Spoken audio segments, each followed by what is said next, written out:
ভিতরে সব কিছুর ব্যবস্থা আছে হালালের।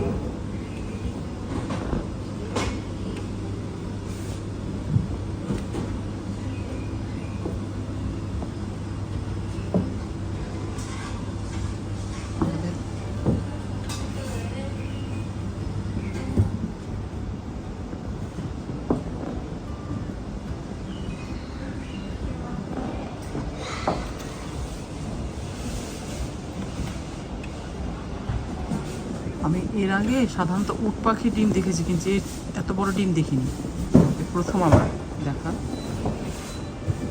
বিভিন্ন স্ন্যাক্স যার যার কেবিনে কিনে নিয়ে যেতে পারবেন, বা এখানে বসার ব্যবস্থা আছে পর্যায়ক্রমে আমি আপনাদের সাথে শেয়ার করব। ফ্রিজে বিভিন্ন ভেজিটেবল সংরক্ষণ করা।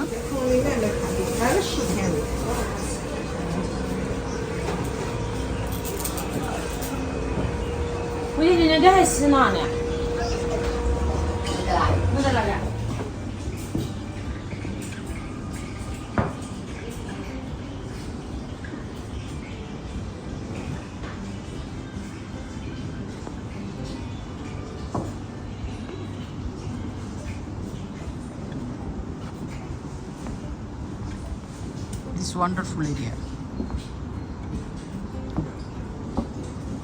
মনের শান্তি এবং ক্লান্তি দূর করার জন্য চমৎকার আয়োজন। একসাথে এসে সবাই সবুজের মাঝে বসা যাবে।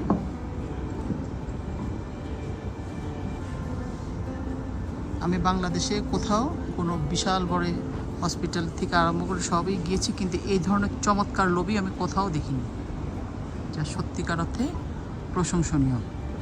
রোগীদের জন্য শুধু রোগীরা এসে যে হাসপাতালের বেডে শুয়ে থাকবে তা না, একটু ক্লান্ত অবশান্ত মনকে শান্ত করার জন্য এই ধরনের গ্রিন এলাকা ঘুরতে পারবে। এতে তার ক্লান্ত বোধ অনেকটাই দূর হয়ে যাবে। অনেকে বসে বসে আপনার বই পড়ছে, অনেকে স্মোকিং করছে।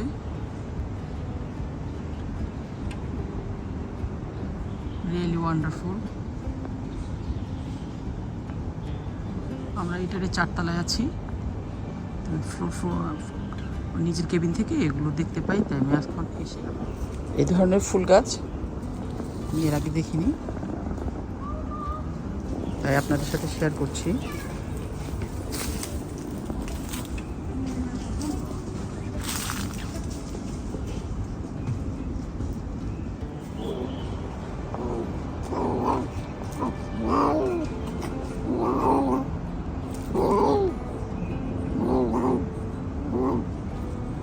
বিড়ালটা দুষ্টুমি করছে। এত চমৎকার করে সাজানো, আসলে যা বাস্তবে না দেখলে ভাষায় প্রকাশ করার মতো না। এত সবুজ, এত সবুজ।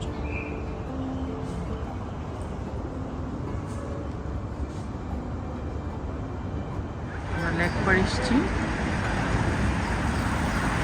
এর আগে কখনোই আমার পৃথিবীর অন্যান্য দেশ আলহামদুলিল্লাহ গিয়েছি, এই ধরনের চমৎকার গার্ডেন এবং ভ্যারাইটিস কালার এবং ভ্যারাইটিস ফ্লাওয়ার আমি কখনোই দেখিনি।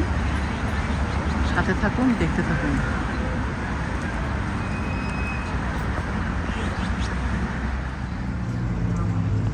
লেকপাড়ে চমৎকার একটি ডেকোরেশন পিচ তৈরি করা হয়েছে জনসাধারণের মনোরঞ্জনের জন্য।